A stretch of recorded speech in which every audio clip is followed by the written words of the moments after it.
आपको सीधे विधानसभा लिए चलते हैं जहाँ पर सदन की कार्रवाई चल रही है। तो रंगारंग में पोतवा लीजिए ना, कौन मना कर रहे हैं पोतवाने के लिए? एक थोड़ी बनाए, 3 रंग में पोतवा भर दिए। अच्छा भाई, हमने पोताई भी तो कराए हैं भाई, आप तो कुछ नहीं कर रहे हैं और मनरेगा से और डीएमएफ से बनाने की बात करते हैं। मैं तो योजना की बात कर रहा हूँ छत्तीसगढ़ सरकार के लिए। प्रश्न कर लीजिए आप। प्रश्न महोदय यही है कि क्या 74 दुकान की घोषणा किसी एक निश्चित योजना से बता दीजिए कि इस योजना से हमारे विधानसभा में गोदाम तैयार हो जाएंगे, यही घोषणा करवा दीजिए माननीय अध्यक्ष महोदय, यही आग्रह है।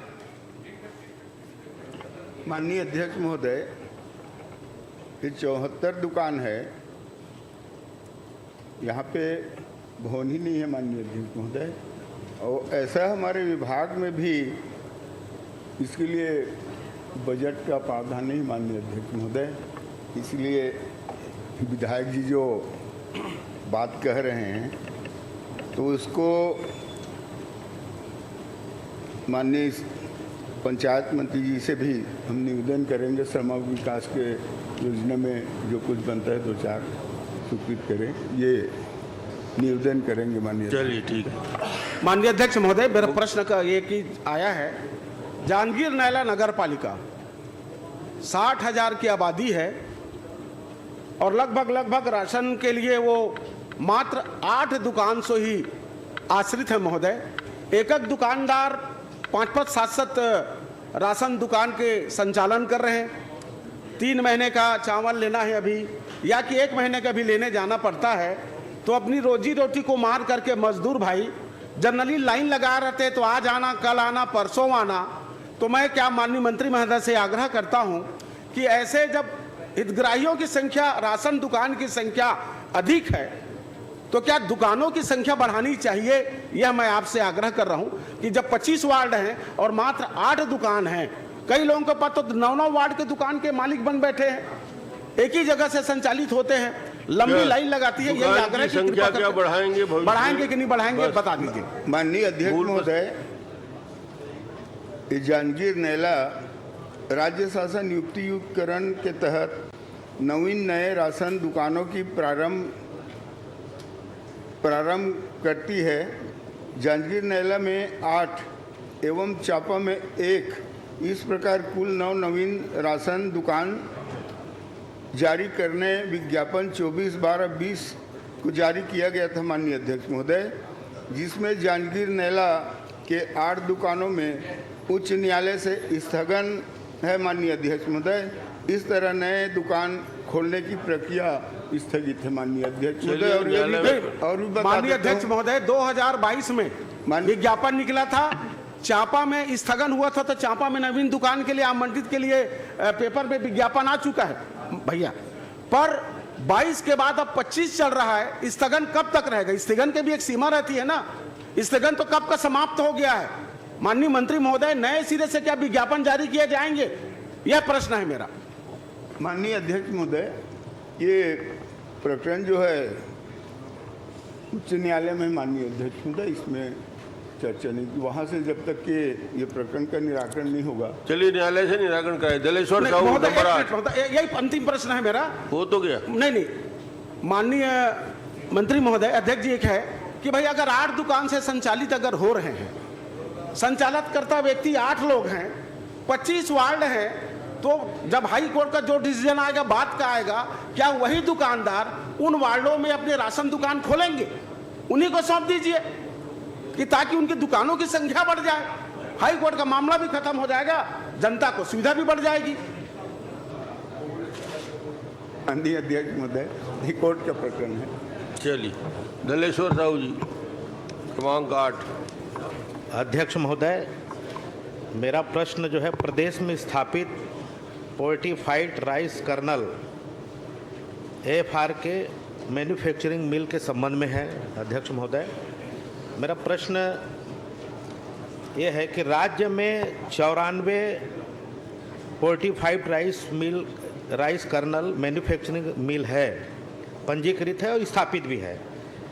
शासन द्वारा जारी कस्टम मिलिंग नीति अनुसार 1 मई 2025 को व्यवस्था में बदलाव कर टेंडर की कार्रवाई की गई, जिसमें आपने राज्य के अधिकतम मिलरों को छोड़कर अन्य राज्य जैसे पंजाब अन्य राज्य के को शामिल करने का क्या कारण है अध्यक्ष महोदय? मैं मंत्री महोदय से जानना चाहता हूँ। हमारे 94 स्थापित है हमारी स्थापित, पर हमारे को आधा को छोड़ के आपने अन्य राज्य को, पंजाब जैसे राज्य को आपने टेंडर में शामिल करने का मौका दिया। मैं कारण जानना चाहता हूँ। माननीय अध्यक्ष महोदय, विधायक जी का चिंता है 1 मई 2025 के पूर्व राज्य में 94 FRK मिल थे पंजीबद्ध। माननीय अध्यक्ष महोदय, 2024-25 के पूर्व की कस्टम मिलिंग में राज्य शासन द्वारा FRK खरीदी का प्रावधान मिलर को था। माननीय अध्यक्ष महोदय, राइस मिलरों द्वारा FRK निर्माताओं से FRK खरीदकर 45 चावल कस्टम मिलिंग में जमा किया जा रहा था। माननीय अध्यक्ष महोदय, उक्त प्रक्रिया में राइस मिलरों को अधिकतम 73 रुपये प्रति किलो FRK हेतु दिया जा रहा था। माननीय अध्यक्ष महोदय, अध्यक्ष महोदय, मेरा कारण था कि आपने अन्य राज्य को मौका क्यों दिए? हमारे यहाँ 94 है और आपने 54 को शामिल किए। 54 के साथ में 94 को नीति निर्देश में उनको भी शामिल कर लेना था। बाहर के राज्य को शामिल करने का क्या कारण है, ये मैं पूछना चाहता हूँ अध्यक्ष महोदय।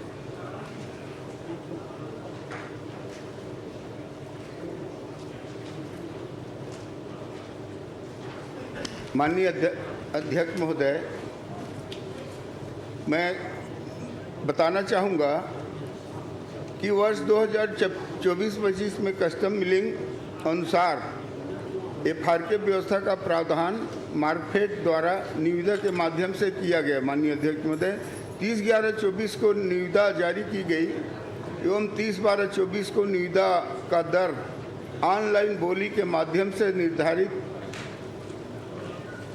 था, किंतु उच्च न्यायालय का स्थगन होने के कारण पूरी प्रक्रिया 15/4/2025 को पूर्ण कर ली गई। माननीय अध्यक्ष महोदय, उसके बाद मैं कहना चाहूँगा माननीय हमारे आदरणीय विधायक जी को कि FRK की टेंडर प्रक्रिया में पूरे राज्य के 33 जिलों को 19 ग्रुप में बांटा गया। माननीय अध्यक्ष महोदय,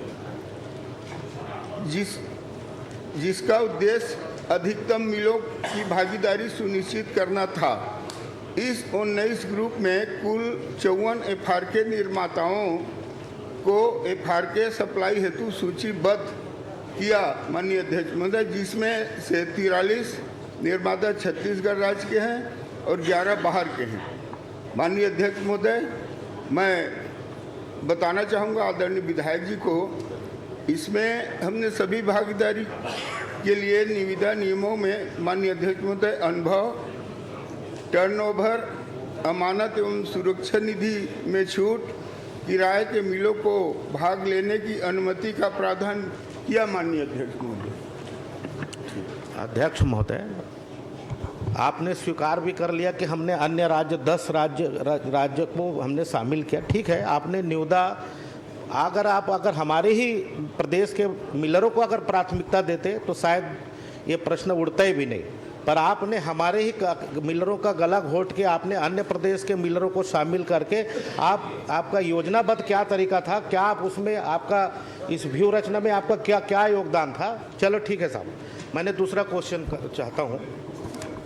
माननीय अध्यक्ष, मैं बता देता हूँ, इसमें उत्तर दे देता हूँ। नहीं,